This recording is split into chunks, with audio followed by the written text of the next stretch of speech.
HALLOWEENTOWN was among the first ever Disney Channel original movies, and it's become a bona fide cult classic ever since it was released in 1998. This movie captured our minds with the tale of Marnie Cromwell, a 14-year-old Halloween horse girl who finds out she's really a witch. She and her siblings have to use their newfound magical powers to save the monster citizens of HALLOWEENTOwn, most of whom are visibly humans wearing a mask. But don't worry about that. Just join us as we dive into a fun-filled Halloween adventure with spooky sights like obvious CGI spells, store-bought Halloween decorations everywhere you look, and actors trying to emote while wearing clunky facial prosthetics. It's time to grab your passport, because we're going on down to HALLOWEENTOwn for another installment of Clip Breakdown. Hello television viewers, my name is Nick. Thank you so much for joining me once again on my channel where we are getting fully Halloween. Do you see this? Yeah, you see it. You see it real good. It's time for another spooky installment of Clip Breakdown. This is the playlist where we dive into our favorite TV movies, regular movies, TV shows, regular shows, whatever. All sorts of things. And we slice it open like a dead body and examine it clip by greasy clip. Because on Halloween, everything's better in pieces. Today we're diving into a much requested TV movie called HALLOWEENTOwn, but before we get into it, make sure you give this video a big thumbs up if you want to see even more clip breakdowns just like this. I'll put the link to the playlist below. But most importantly, if you're new to my channel, I would love to have you click that subscribe button. It looks like that right down there. That way you never miss new videos from me. I upload 2 new ones every week. Click that notification bell and you'll always be the final girl of my heart. Also, you might want to check out my aloe plant merch, such as this mug, which I have liquid inside of. HALLOWEENTOwn starts with a scene that really stressed me out when I was a kid. The Cromwell kids are inside while the rest of the world is trick-or-treating, and when I first saw this movie, I didn't realize that families could just opt out of Halloween, so it really stressed me out to see that these kids just were not trick-or-treating. I was 7 when this movie came out, and I was like, I'm pretty sure that's child abuse, thank you. Marnie Cromwell is the oldest Cromwell child, although there's the younger brother, he's maybe 12. His name is Dylan, and then there's the younger daughter, Sophie. Despite all of Marnie's begging and help from her friends, her mother, Gwen, is standing firm on not letting them celebrate Halloween. I want to know why we can't be like other kids and go out on Halloween. Are other kids also wearing neon mesh garments like this? You're dressed like a piece of neo-future candy corn. Are you going fishing later? Or Marnie is getting no help from her brother Dylan, who I don't even have to introduce. Let him introduce himself. I think it's obvious why Halloween is bad. Candy causes cavities and gum disease. Yeah, well, that haircut causes young republicanism, so why don't you just worry about yourself? Keep your own side of the street clean, Dylan. It's probably not super unusual for parents to not let their kids go trick-or-treating. There's a whole children's book to explain the matter. Spoiler alert, I just read this book. Turns out the reason is Christianity, so I guess the devil wrote the Monster Mash or whatever. I almost feel like Marnie's mom is making it even more mysterious by her explanation. I'm sorry. I know that you want to go out with your friends, but there are just some things about Halloween that you don't understand. Like there's some big mysterious reason why we can't go out. Just say that your family has a risk of diabetes and go. She's like, there's more to Halloween than you might be comprehending. Like, that begs further explanation, doesn't it? She should just be like, because we're Jehovah's Witness and I said so. That's your answer. Go read a book with your dweeby brother and his stupid glasses. You think I want to talk to you about candy all night? No. Marnie's 13 in this movie. I mean, I guess if they never celebrated Halloween, you would think she would be kind of used to it by now. Although it is believable to know that she's like a teenager and she wants to be doing what her friends are doing, so I buy it, okay? Marnie continues to sulk that her mom is not letting her out, but the brother is chilling. Halloween is cool. Plus, Mom and Dad met on Halloween. You know how talking about Dad always bums Mom out? Yeah, she's so touchy about Dad ever since he died in her arms. Marnie's like, yeah, well, if she doesn't let me go trick-or-treating, I'm about to have 2 dead parents. Menendez the whole house if I don't get my fun-sized Snickers, baby girl. Just outside, we see that Marnie's grandmother, played by Demi Reynolds, has made a surprise appearance.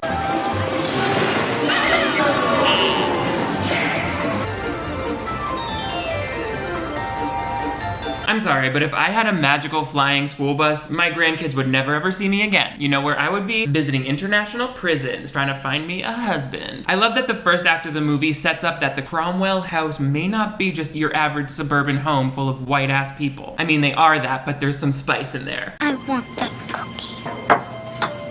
I really want that cookie. Yeah, I would be Rain Man mumbling too if my mother plated some Chips Ahoy and then told me no. Like, why did you put store-bought cookies on a plate if I can't eat them? That's cruel. In this next scene, we see what a $4 million budget is gonna get you for CGI in 1999.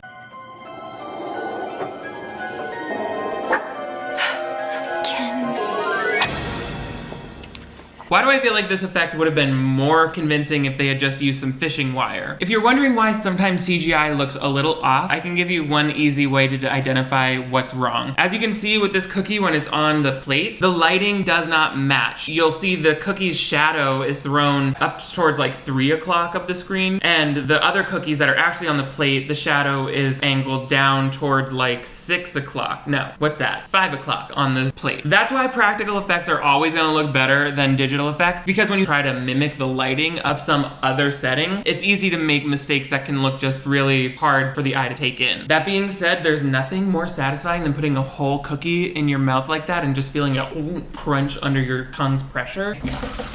Okay? On the note of budget for HALLOWEENTOWN, real quick, this movie was originally intended to be an ABC Family original, which if you remember, that was a thing at the time. But as the script was in development, Disney started doing their own original movies, starting with number 1, which was Brink. So HALLOWEENTOWN here was actually the second one after that to go into production, although it was the 4th Disney Channel original movie to be released. You know what a technical bitch I am. But anyway, the script had originally been budgeted in such a way that the movie probably would have cost $20 to $30 million to make, so we can only imagine it was probably much bigger in scope. I would imagine it showing a lot more creatures and a lot more of HALLOWEENTOWN as a world. The script had to be rewritten so that the budget would come down to $4 million. That's a huge difference. I don't think I noticed how small the budget was when I was a kid, but watching it now, I'm like, oh yeah, they did not have the resources to properly build HALLOWEENTOWN in the way that I think you probably would see nowadays, especially if you look at movies like The Descendants, where they had to build like some fictional land. They do a much better job of it. But this was the early days, okay? They were just doing what they could. Now is when Aggie Cromwell finally arrives. That's the famed Cromwell grandmother of old. The kids haven't seen her in like a whole year, and she comes with all these gifts, dressed like she's wearing Stevie Nicks' bathrobe the whole movie.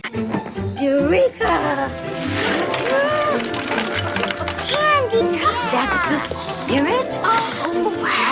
I've always hated how that candy is like no-name candy you would get at the bank. The best thing about Halloween is getting all those prepackaged goods with individual branding. I need to see some neon colors. I need to see some skeleton shapes. I need to see some bat wings that are really Reese's peanut butter cups. If my grandma came into my Halloween home with some butterscotch discs like that, I'd be like, sorry grandma, next time you're in the hospital, I'm signing a DNR. That's the Halloween vengeance of my spirit. I'm not sorry. Next, Aggie gives all of her grandkids a bunch of splendid Halloween gifts. It's a great opportunity for Marnie to costume herself with the religious symbols of other cultures.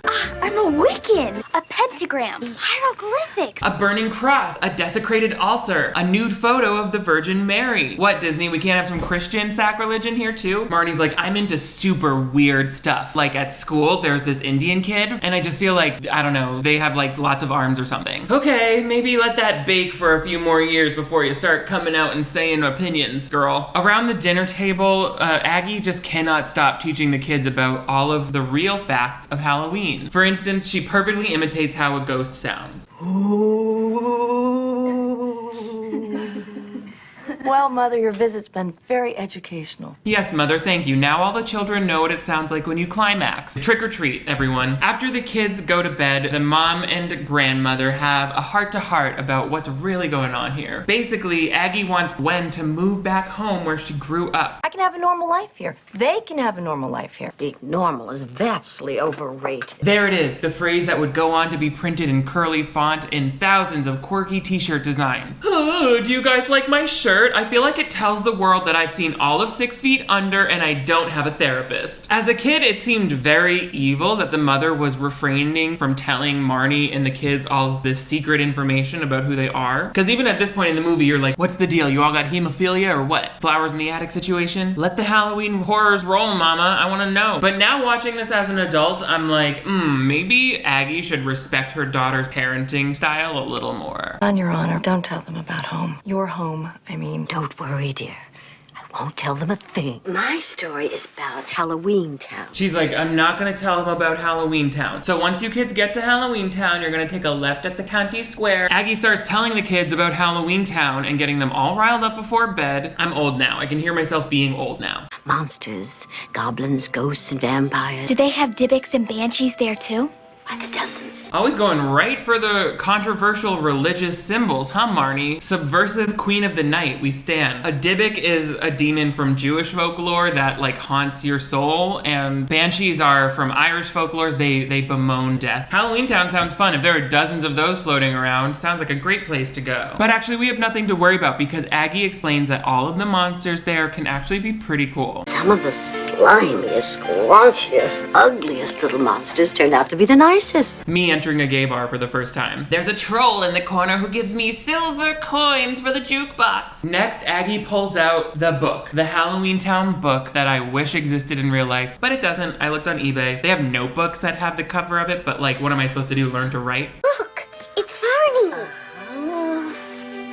This book is cute, and like I said, it's an iconic prop, but this picture of Marnie always reminded me of that bad Microsoft Word clip art. You know when they had all these crazy lines and everybody looked a little sick? You'd hand in your paper like, here's my report on genocide. You said we get extra credit if I did a cover. So throughout this whole thing, by the way, Dylan just continues to be trifling. That's all. That's his whole MO. She doesn't look anything like you. She's way too cute. Oh yeah, and this is from a guy who could win an ugly contest. She got your ass, Dylan. She got your ass. That's for that nature documentary line you gave us a little earlier. Give me a good nature documentary any day. You sick bitch. Back in the kitchen, the grandmother and the mom are talking even more, but Marnie snuck out to get the full scoop. And I'm just curious how this family has kept a secret for any period of time from their children if they're gonna talk all willy-nilly in the kitchen and let their kids be like openly around the corner listening. I guess that's what I'm trying to say. Don't be afraid to eavesdrop, kids. That's where you learn the best secrets. It's how I found out that my whole church group hated me. It's at this point that Aggie starts to criticize Gwen for marrying Mortal. When a human father.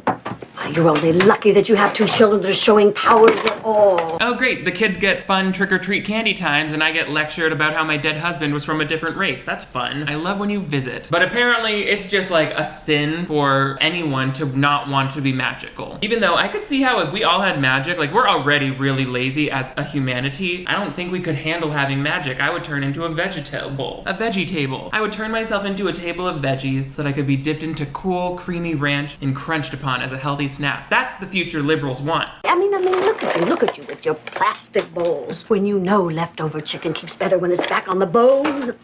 Mom, if you don't get that bird flu having creature out of my bowl and into your magic bag, I swear to God, I'm gonna Mary Poppins your ass into a nursing home. Don't test me. P.S. You'll notice between like floating down with an umbrella from the bus and this never-ending magic bag, you'll see they're kind of like Mary Poppins references. Fun fact, Debbie Reynolds was considered for the role of Mary Poppins before Julie Andrews was. So those little inclusions in the movie are the director's fun way of reminding Debbie Reynolds about the part she didn't get that made her cry daily on set. I'm just kidding, I don't know anything. If it's not in the IMDb trivia, can't see it. For years, you have been coming here, dropping hints to Marnie, and you've been badgering me to start her training. The clock has finally run out. So it's Marnie's 13th Halloween, which means if she doesn't start her witch training that night, she'll lose her powers forever. I guess 13 because that's like an unlucky number. I don't know why 13. It seems like that's a very arbitrary age, but again, I don't know. This is HALLOWEENTOwn rules, not the American driving test, you know? That was a Australian sheep herder voice. Aggie lets Gwen know that the reason she's there is because there's some dark forces happening in HALLOWEENTOwn. People all of a sudden will start acting crazy and then the next day they'll disappear. But I can't just leave my kids to go fight some nameless force in another world that I have nothing to do with. The Cromwell line will end with you.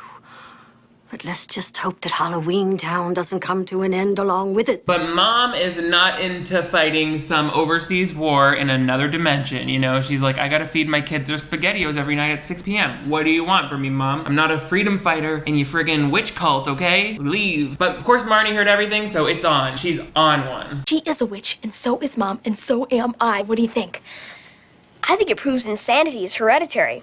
I just hope boys are immune. No, boys aren't immune from insanity. It just surfaces after puberty for them when they start murdering all of the women who remind them of their mother. And I'm proud to be an American, where at least my husband kills me. This next piece of rationale, along with the WB show Charmed, is what spurred thousands of millions of 10-year-old girls to think that they too were secretly witches. Haven't you ever wondered why I have deja vu all the time? Or why stuff seems to fall off the shelves whenever Sophie's a tantrum? When you're a kid, I don't know why, but whenever your music box starts playing when you're angry, you think you have some sort of magical powers. Matilda did it to me. Here's the thing, as kids, we can't all be special, right? Sometimes the most unique thing about you is that you're the only person in your class with a palate expander. And that's okay. It sucks to be you. And it will always. Dylan and Marnie follow Aggie because they need to see what's up, if this is real or if they're freaking out and going crazy. Dylan doesn't believe any of this, obviously. He's like, you've gotta be kidding me. I read a physics book and it says that the hypotenuse of Halloween is equal to the square root of schools. I hate this kid. Where'd that bus come from? I don't know, but I'm not missing it. Hi, Skinner. Hello, Aggie.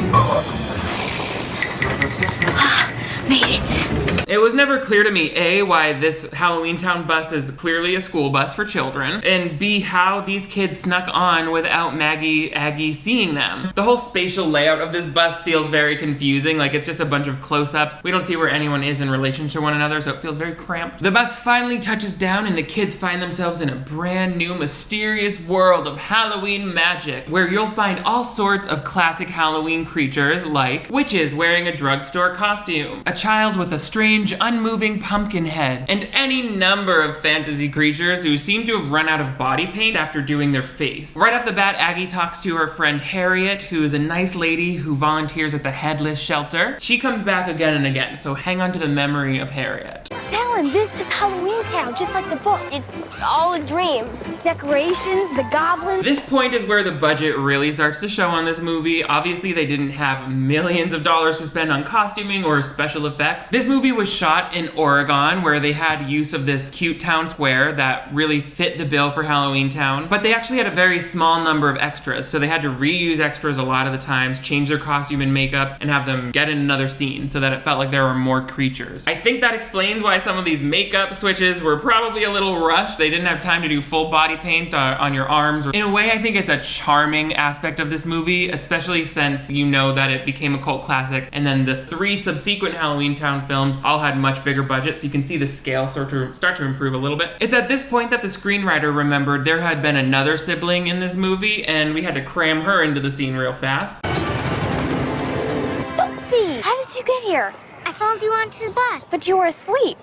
I was pretending. Followed them onto the bus where? Because I saw them get on that bus and then the doors closed right after. Where would you have come in? And were you all sleeping in the same room at some point, listening to one? Like, what is this? I feel like it's a very thin plot point. They could have found some better way of getting Sophie to be there. Like, maybe she climbed into her grandmother's magic bag. But no, she just snuck on in this impossible way, so we have to live with that. It's at this point that the kids run into the mayor of Halloweentown named Calabar, who happens to know the Cromwell kids' mom. We're Aggie Cromwell's grandkids. Does that mean, are you Gwen's kids? You know our mom? Well, I did a long time ago. That's code for we had to go buy Plan B together once. Or Plan Beast, whatever the Halloweentown equivalent is. Something spooky though. Little monsters that eat up your embryos. I don't know. I'm not a scientist. Calabar gets them a cab over to their grandma's house and is driven by a spooky skeleton. It always bothered me that this skeleton is like moving his bone. Like, your orbital bone should not be able to like flex like an eyebrow. Also, if it comes to like mouth movements in this movie, don't worry about that. None of these creatures have mouths that actually sync up with what they're saying. We don't get that for $4 million, okay? I'm a spooky skeleton. So he's giving them a few pointers about the town while they drive around. There are characters around here that ain't the most savory. Like that kid,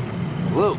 Thinks he's a big shot just because he got a nose job and had a few warts removed. Claims some shadow creature gave it to him. What kind of warning is this? You're telling me to look out for this kid because a shadow demon gave him some wart removal? If getting a nose job as a teenager makes you a shady character, then I better stop buying Adderall from those girls at Hollywood High School. Hey, just kidding, you don't do drugs. Take candy out of the pumpkin's mouth. Don't put drugs in your mouth. Ow. They arrive to the Cromwell Manor, and Marnie tries to use some sort of spell to get in, even though she never cast a spell in her whole life. Just wants to go without training wheels all of a sudden. Big big iron lock that keeps us out. Open up your big iron mouth. You call that a spell? Out and mouth don't even rhyme. Richie Rich looking Harry Potter looking kid over here, the mean kid from Little Rascals over here is right. He took the words right out of my mouth. But while they're arguing about it, we see Sophie actually has some pretty skillful skills as well when it comes to stupid stuff. Sophie, how did you do that? I pushed. Plus, I wish the lock would turn into a frog. That's such a convoluted way of unlocking something. Like, couldn't you have just wished for the lock to open? I'm all for creative problem solving, but something tells me we gotta stop letting Sophie homeschool herself until she can really grasp these concepts. The kids surprise their grandmother right as she's trying to whip up a witch's brew for this problem she's encountering. And as soon as they start talking to her, they realize there are lots of confusing yet convenient rules about HALLOWEENTOwn. Can't we just call her? I'm afraid we haven't worked out long-distance calling between worlds. But you have interdimensional buses that will fly you between worlds? Like, you can fly to another dimension before you can actually contact it? That seems a little weird to me. Like, how did you discover this connection? The rules of magic are very finicky in this movie. I hope that's okay with you. I hope you can still enjoy the piece beyond that. Time works differently in HALLOWEENTOwn. 2 hours there might be 2 days here, or 2 weeks. Oh, so you're saying the science changes depending on what's convenient for the screenplay. Gotcha, boss. Aggie lets the kids know that she has this Merlin's amulet, which if she can get it lit up with her magic potion, it will ward off any evil spirits in HALLOWEENTOwn. If I can get it lit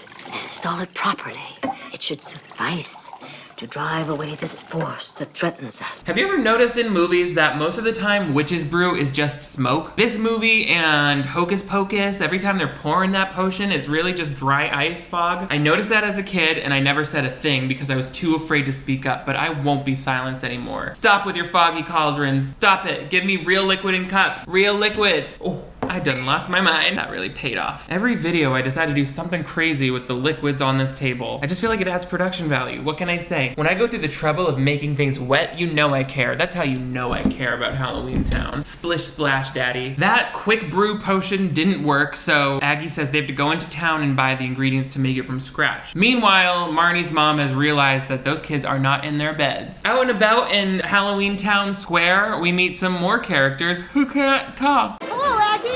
Hello, Sadie. Hello, Aggie! This movie says we're gonna go crazy when it comes to making your face weird, but we don't know what to do with the human hand. Those get left alone. This is where Aggie explains some of the lore behind how HALLOWEENTOwn came to exist. Humans feared us and tried to destroy us, so we did our best to make them miserable in return. But it was turning us evil, which we are not. I want to know more about these dark times where witches and monsters were all sharing the same earth as us humans. Like, was that during the Paleolithic era, or? From that day on, we were able to settle down and have homes and children and jobs and an excellent bowling league.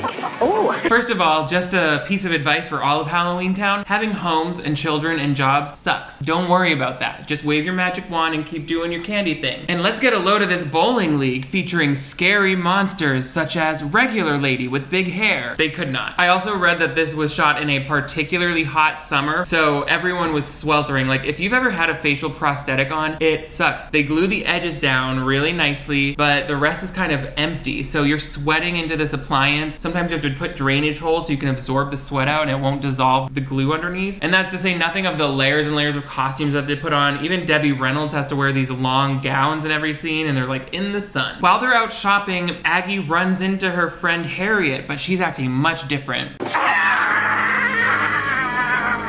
That's what the Panera employee sees when they bring me my curbside delivery. Hi, Nicholas with the bacon turkey broth.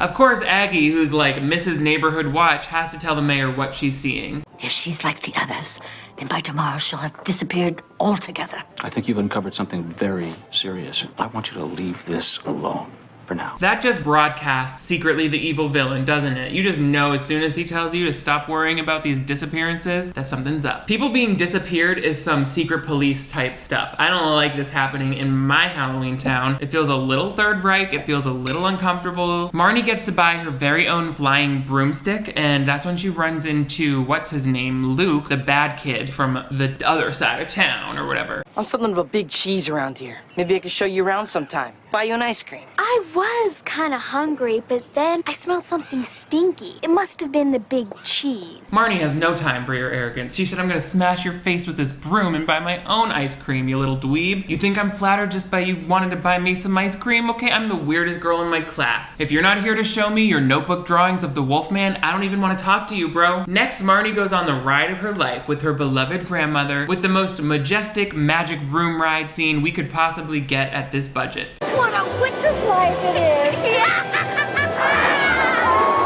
Just putting it out there, can we invent a magic spell that keeps your wig glued down? Because we're getting some lifting there, honey. You can even see where they stopped doing her pale makeup right behind her neck. Always do the ears, my friends. You never know what's gonna happen in the 360. But the fun is swiftly ended when Mom turns up. By the way, the mom is played by Judith Hoag, who I love in this movie. She was April O'Neil in the Teenage Mutant Ninja Turtles. Don't you just love her freckles? I think she has gorgeous eyes. I'm here for her. I want you all just to get back on that bus because we are going home. We just discovered that magic is real and that the laws of physics are made up, and you want me to go back to using colored pencils tomorrow to fill out some worksheets? It's not gonna happen, Judith. The veil has been lifted. Nothing matters anymore. We're staying here. That would be me. Our big mom, I love you, but you don't even let us go trick-or-f***ing-treating, and you think I'm gonna go home with you when I found this Candyland? You're stupid. I'm sorry, Mom. You're stupid. Sophie, I didn't know you could talk like that. Obviously, Marnie's not having any of it, but it doesn't matter because the mom can't even get a ticket for the bus home right now. And I'm never going to school again, and I'm going to move someplace really far away and join a motorcycle gang. And then I'm gonna start using painkillers recreationally and let that escalate into a heroin addiction, all because I saw that witches are real and you wouldn't let me have a wand. I really feel like this sort of earth-shattering experience would mess with your like stability, right? Like it would fracture my perception of the universe. In the original version of the script, these kids discovered Halloweentown and their hair turned completely white and they lost their minds. Since they can't get a ride home, Gwen has to go and visit Calabar, her ex-boyfriend, to see if the mayor can help him out of this jam. He tells them that he can, they just have to wait around for a little bit because he has something busy to do. Excuse me, sir. I'll get right to the point. I have a very urgent message. Aw, Liza Minnelli seemed so lucid in the 90s, didn't she? I don't know what kind of creature this is, human pincushion. That could just be any lady with a thyroid condition, I wouldn't know. Meanwhile, Luke is bothering Aggie, being like, oh, you want to see this dark force? I know you do. I got the inside scoop. I don't fear him or any creature. Take me to him. This is bad news, because we already know that Luke is no one you want to mess with. Thank goodness there are some witnesses to this shady exchange. Look, Grandma's going somewhere with the wiener dude. Damn, Sophie, can a witch cop some drugs in her own neighborhood without getting called out like this? That scene where they're walking around the corner just always looks like The Wire to me when they're doing a drug deal. I know it's not that because there are, you know, whimsical mummies and dragons all around. I will point out that those two statues of mummies have been in a lot of scenes. Like anytime there's a park bench, they're like, we got those two mummy dummies on the bench over here. Thank you. We got a Disney movie we're trying to make. Marnie quickly runs because she knows this is no good when she sees Grandma's hanging out with Luke. The rest of the kids go running after. Marnie, you get back here. Guys, come on. Why did the troublemakers get all the attention? I feel like that's an actual sentence I wrote in my journal when I was in rehab. Dear Diary, I'm starting to worry that other people don't see me as the main character of their lives. Inside that abandoned movie theater, I guess the pandemic hit the theater industry real hard in Halloweentown as well, because it's filled with cobwebs and frozen Halloweentown individuals who are just sitting there, including like, what's her name? Edith? No. Edith? Harriet. That's when Calabar makes his appearance.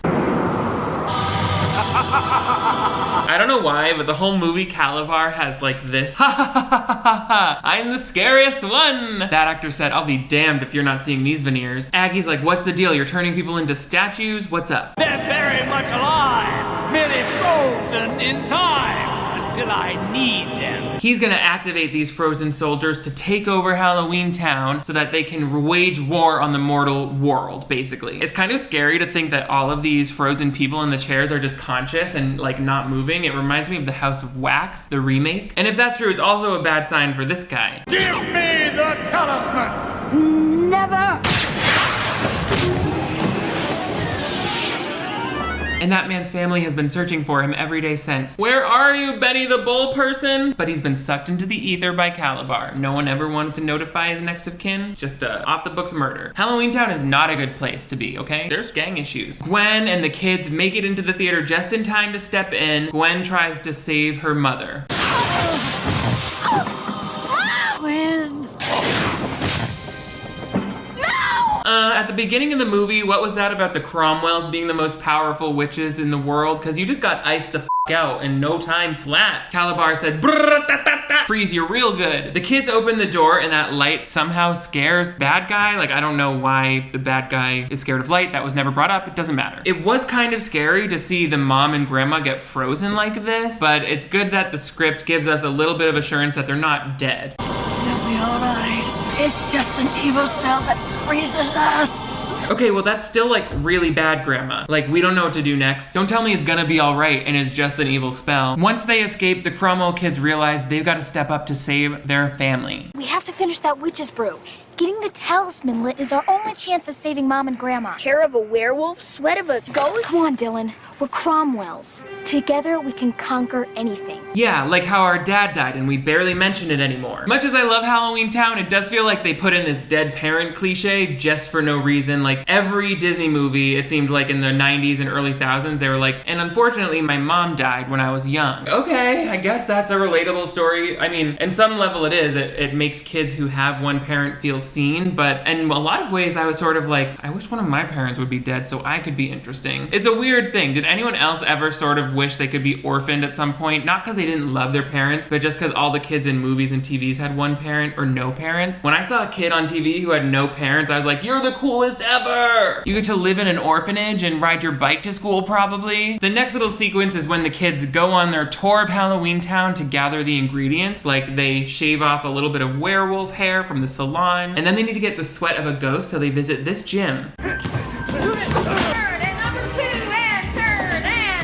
If I see one more set of bare arms in this movie when it's supposed to be like a dog creature, I'm gonna lose my mind. There's a guy back there who I'm pretty sure is just a hot guy with white foundation on. The director said, we need all of these scenes to be filled with people who look like monsters. And the budget said, would you be okay with people who look like festival goers? I hate this whole sequence where they like steal sweat from a ghost. Just the whole mechanics of acquiring this ingredient, it's like, leave these kids out of the locker room. That's no place. I don't know who I gotta call, but I wanna make sure I never see a little girl collecting droplets from a sweaty man's painted face ever again. We gotta have laws in place for this. My eyes. They also have to grab the fang of a vampire, so they go to the dentist's office. And this scene also weirds me the F out. Wow, Doc, that didn't hurt at all. Well, after all, I am the Tooth Fairy. Oh, I thought that was just present day John Travolta. This is borderline the laziest character in the movie. Like, how come the Tooth Fairy is just some troll looking guy with a huge face? Wouldn't he have wings of some sort? I didn't realize until I saw this movie just now that I'm like, that's not a Tooth Fairy, that's just some guy. I like the concept of the Tooth Fairy being the dentist, but like, where's the fairy part? Anyway, the kids finally have all the ingredients, but that's when they're approached by the bus driver who seems a little more aggressive than usual. Why don't you let me give you a lift? On the house. That thing is in the... What? Get in the cab! Fetch the bone. Not the dog! So I guess I'm confused as to why Halloweentown has regular ass dogs now. Like, how do you have regular pet dogs in the same universe as like a dog man? Which one of them has the superiority? Is one of them the owner, or is that like the pack leader? Also, I love how one of the fun trivia facts for this movie on the IMDb page, it's like, did you know that that skeleton is a robot? It's like, yeah, what else would it be? Not a real skeleton. Back at Grandma's, the kids have to cast their magical spell over this brew, but they can't remember it until, thank goodness. How did you remember it, Soph? It sounded pretty, so I made up a song for it. Beitima, Beitikafir. I like to make up songs. Wow, Sophie, it's so convenient that you followed us along on this, because you're just coming through with like the magical memory. It feels like a little bit of a waste that the only reason they brought Sophie along is that so she could be like a deus ex machina every time they run into a dead end. I think that they're just trying to build up throughout it that Sophie has really strong powers, and it's kind of a misdirect because of a twist at the end. Like, maybe if they could have showed that Sophie liked making a song out of things earlier on, it would have felt like a satisfying like solution. The spell gets the talisman lit, but they can't figure out how to install it until Marnie gets the brilliant idea based on what her grandma told her, how humans, we copy all of our Halloween traditions from what they do in Halloweentown. For example, in the human world, what we call a Halloween party is what in Halloweentown they refer to as a sacrificial blood orgy, just like a matter of semantics. So this concept is what helps Marnie realize what she's got to do. Do you remember what Grandma said about our traditions being an imitation of theirs? What about it? Well, when it's dark on Halloween, where do you put the candle? Come on. Right inside that big old pumpkin, baby. That's what we love to do in Halloween. Light a candle, shove it into a gourd, call it Halloween, and dance around in the moonlight. That's what we do in Halloweentown, baby. Marnie's on her way to install that light when she gets sidetracked by Luke. Wait, it's a trap. He's waiting for you. I didn't know he was gonna do that to your mom and grandma. No, I swear.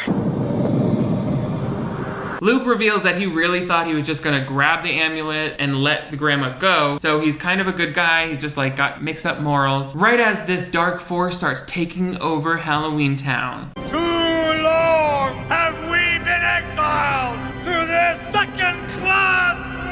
Up on his podium, this evil spirit starts announcing that he wants these monsters to take back the mortal world. They shouldn't be living as second-class citizens. Somehow it's not requiring really any sort of evil spell to let his political message gain some traction. People seem pretty much in agreement with him right away. They're like, yeah, you're right, it does suck here. Which is not what was put forth at the beginning, but apparently now it's a big problem that they're separate from the real world. It's like, wasn't coming here your guys' idea? But regardless, I think it really kind of undercuts the whole evil plan if people are sort of just on his side without him turning them evil with his magic spell. That whole part is kind of becomes a little muddy for us. Okay, doesn't matter. Next is the reveal that I've already spoiled several times by calling him by his name. The evil spirit is Calabar! And again, if he had this big political agenda, such as getting some sort of equality between them and the mortal world, couldn't he have just done that from his current position as mayor? Why does he have to go around it and be his own political opponent by creating all this unrest outside of his reign? I guess I'm just a little confused about the politics of Halloweentown. That little thin book that she had at the beginning did not go into the constitution of this world at all. Calabar spots Marnie's redded hood making its way through the crowd, so he wants to stop her before she uses that amulet.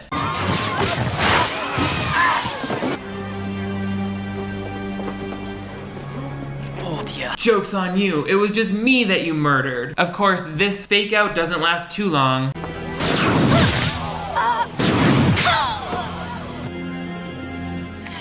Did the mayor just murder 2 kids in front of the town square? Yes, but before that he made some really good points about equality. So let's hear him out, Bride of Frankenstein. With her last bit of strength, Marnie manages to get the amulet installed, which wakes up her mother and grandmother, who join her outside. Right when we think that Calabar is just about defeated, he uses some other type of magic that I didn't know about to Jedi force that little talisman into his hand. Very lightsaber-esque. I guess there is like a shared universe between them and the Jedi of the Star Wars world. The Star World! The anger that this brews inside Dylan causes something very strange to happen.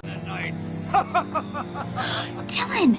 No way. I'm the normal one in this family. The youngest sibling whenever their first symptoms of mental illness start appearing. Realizing that all of the Cromwells have power, they can join together, they are able to cast out Calazar and win this whole battle, baby. There's some Party City Halloween costumes, splotchy face paint high fives all around. That stuff coming out of my fingertips is probably just static electricity. Or maybe that Aurora Borealis thing I was reading about. I'm sorry, did you just fly here on a magic bus or am I delusional? What part of your life is still looking for the AP science class version of this movie? Like, you are outside the realm of help. Like, there's a man over there whose head is made of a pumpkin. And you're looking at me like static electricity just defeated an evil force who was flying in the air? You gotta be kidding me, Dylan. You've gotta be kidding me. Once she sees the spell has been broken, Luke is revealed in his true form, which is a goblin. He apologizes for being so vain that he went into evil to look handsome. Even when I was good looking, I didn't have a chance of getting a date with you.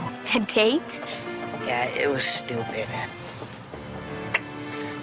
Wow. Not a kiss on the prosthetic nose wart, Marnie. Have some respect for yourself. I love that you can see the wobble of that prosthetic as she kisses it. Here's the thing, it's not a problem if you have a wart. It is a problem for me to kiss that wart directly. I am gonna draw the line right about there. It's time to go back home to the mortal world, but it's hard for Aggie to say bye to her grandkids. Well, then I guess you're just gonna have to come live with us. Grandma's gonna come live with us? Okay, I can show you all my books, and I have all the Frankenstein movies on video, and then... Okay, shut up, girl. The last thing I'm gonna do is watch 8 Frankenstein movies with you. I will move home with you, but I need a lock on my door to keep this one out. And with that happy resolution, it's all aboard the Halloweentown Express as the Cromwell family takes off for another adventure to come. Aw, looks like the ending of a Spirit Halloween commercial. See you all in hell, you shiny, sweaty, non-union actors. What do you guys think of HALLOWEENTOWN? Was this one of your favorite movies growing up? I think it holds up as a classic Halloween film. Of course, there were many other HALLOWEENTOWN movies to come out, but let me know if I should check those out or some other Halloween movies. Do let me know in the comments below. Also, give this video a big thumbs up if you want to see even more clip breakdowns just like this. I'll leave a clip to the playlist below. Check out my merch in the links below as well. But most importantly, if you're new to my channel, I would love to have you click that subscribe button right down there. That way you never miss new videos from me. I upload 2 new ones every week. So you better click that button and you'll always be in the HALLOWEENTOWN hug of my content. You guys are all the greatest. Thank you for traveling to a totally cool Halloween universe with me. I will see you next time.